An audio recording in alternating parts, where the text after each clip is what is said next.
the training of thoughts and feelings, pursued in the way described in the chapters on probation, enlightenment, and initiation, introduces into the soul and spirit the same organic symmetry with which nature has constructed the physical body. Before this development, soul and spirit are undifferentiated masses. The clairvoyant perceives them as interlacing, rotating, cloud-like spirals, dully glimmering with reddish-brown, or also reddish-yellow tones.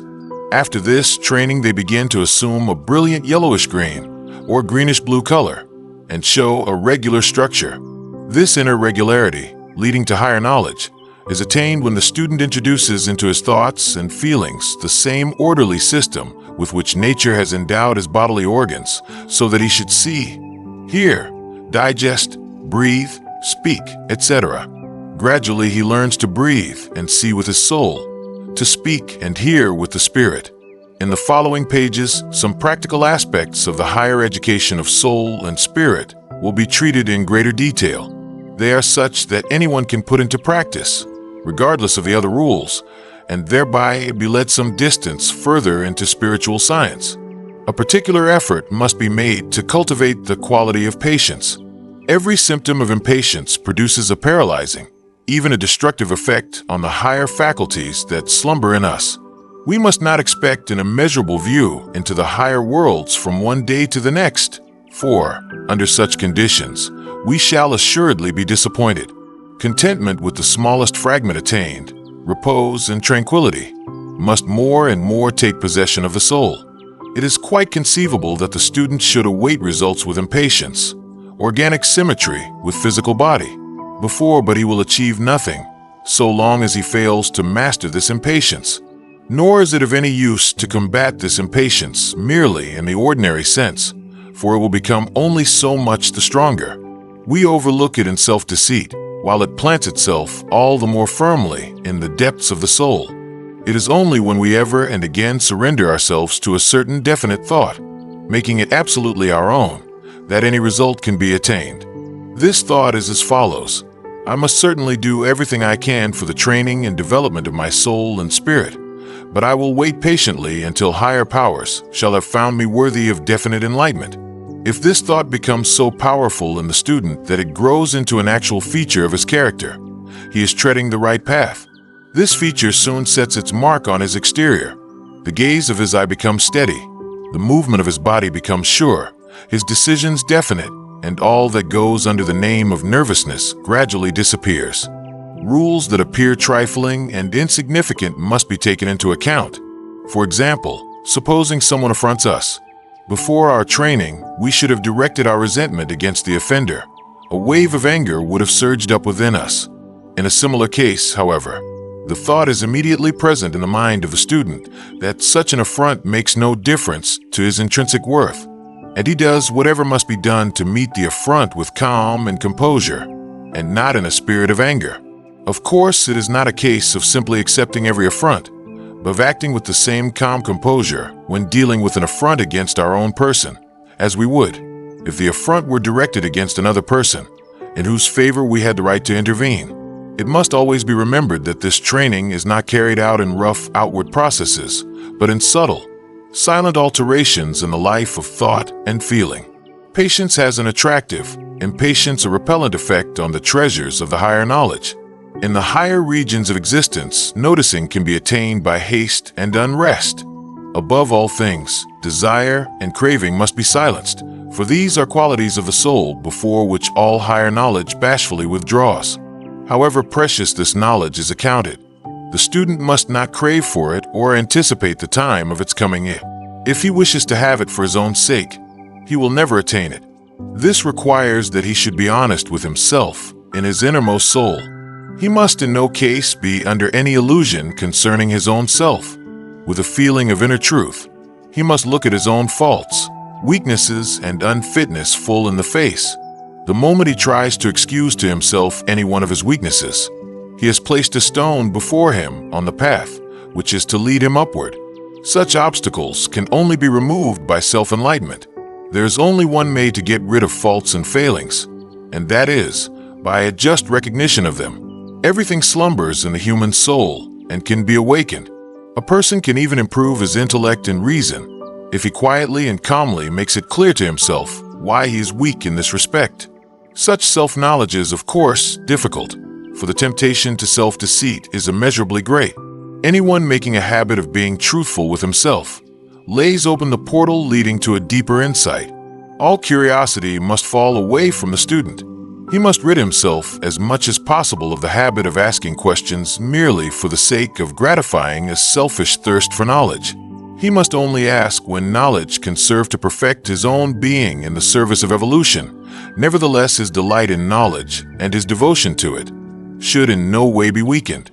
He should listen devoutly to all that contributes to such an end, and should seek every opportunity for such devotional attention. Special attention must be paid, in esoteric training, to the education of desires. This does not mean that we are to become destitute of desire, for if we are to attain something we must also desire it, and desire will always tend to fulfillment if backed by a certain particular force. This force is derived from a right knowledge. Do not desire at all until you know what is right in any one sphere. That is one of the golden rules for the student. The wise man first ascertains the laws of the world, and then his desires become powers which realize themselves. The following example brings this out clearly. There are certainly many people who would like to learn from their own intuition something about their life before birth. Such a desire is altogether useless and leads to no result, so long as the person in question has not acquired a knowledge of the laws that govern the nature of the eternal, and a knowledge of them in their subtlest and most intimate character, rough the study of spiritual science. But if, having really acquired this knowledge, he wishes to proceed further, his desire, now ennobled and purified, will enable him to do so. It is also no use saying, "I particularly wish to examine my previous life, and shall study only for this purpose." We must rather be capable of abandoning this desire, of eliminating it altogether, and of studying, at first, with no such intention. We should cultivate a feeling of joy and devotion for what we learn, with no thought of the above end in view. We should learn to cherish and foster a particular desire in such a way that it brings with it its own fulfillment. If we become angered, vexed, or annoyed, we erect a wall around ourselves in the soul world, and the forces which are to develop the eyes of the soul cannot approach. For instance, if a person angers me, he sends forth a psychic current into the soul world. I cannot see this current so long as I am myself capable of anger. My own anger conceals it from me. We must not, however, suppose that when we are free from anger, we shall immediately have a psychic, astral vision. For this purpose, an organ of vision must have been developed in the soul. The beginnings of such an organ are latent in every human being, but remain ineffective so long as he is capable of anger. Yet this organ is not immediately present the moment anger has been combated to a small extent. We must rather persevere in this combating of anger and proceed patiently on our way. Then some day we shall find that this eye of the soul has become developed. Of course, anger is not the only failing to be combated for the attainment of this end. Many grow impatient or skeptical because they have for years combated certain qualities, and yet clairvoyance has not ensued. They have just trained some qualities and allowed others to run riot. The gift of clairvoyance first manifests itself when all those qualities, which stunt the growth of the latent faculties, are suppressed. Undoubtedly, the beginnings of such seeing and hearing may appear at an earlier period, but these are only young and tender shoots, which are subjected to all possible error, and which, if not carefully tended and guarded, may quickly die. Other qualities which, like anger and vexation, have to be combated are timidity, superstition, prejudice, vanity and ambition, curiosity, the mania of imparting information, and the making of distinctions in human beings according to the outward characteristics of rank, sex, race, and so forth. In our time, it is difficult for people to understand how the combating of such qualities can have anything to do with the heightening of the faculty of cognition. But every spiritual scientist knows that much more depends upon such matters than upon the increase of intelligence and the employment of artificial exercises. This point can be easily misunderstood, especially if the belief prevails that we must become foolhardy because we must be fearless, that we must close our eyes to the differences in men, because we must combat the prejudices of rank, race, and so forth. Rather is it true that a just recognition of all things is only to be attained when we are no longer entangled in prejudice. Even in the ordinary sense, it is true that the fear of some phenomenon prevents us from estimating it rightly, that a racial prejudice prevents us from seeing into a man's soul. It is this ordinary sense that the student must develop in all its delicacy and subtlety. Every word spoken without having been thoroughly purged in thought is a stone thrown in the way of esoteric training. And here something must be considered which can only be explained by giving an example. If anything be said to which we must reply, we must be careful to consider the speaker's opinion, feeling, and even his prejudice, rather than what we have to say at the moment on the subject under discussion. In this example, a refined quality of tact is indicated to the cultivation of which the student must devote his care.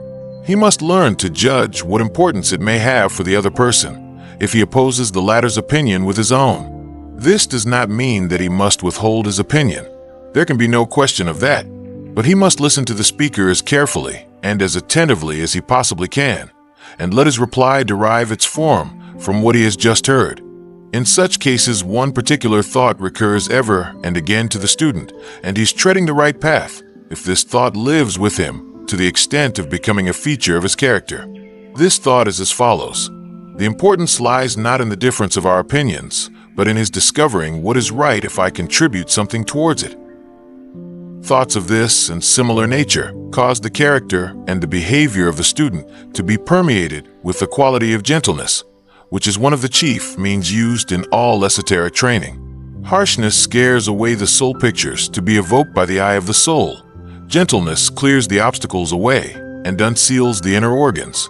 Along with gentleness, another feature will presently be developed in the soul of the student, of quietly paying attention to all the subtleties in the soul life of his environment, while reducing to absolute silence any sound within himself.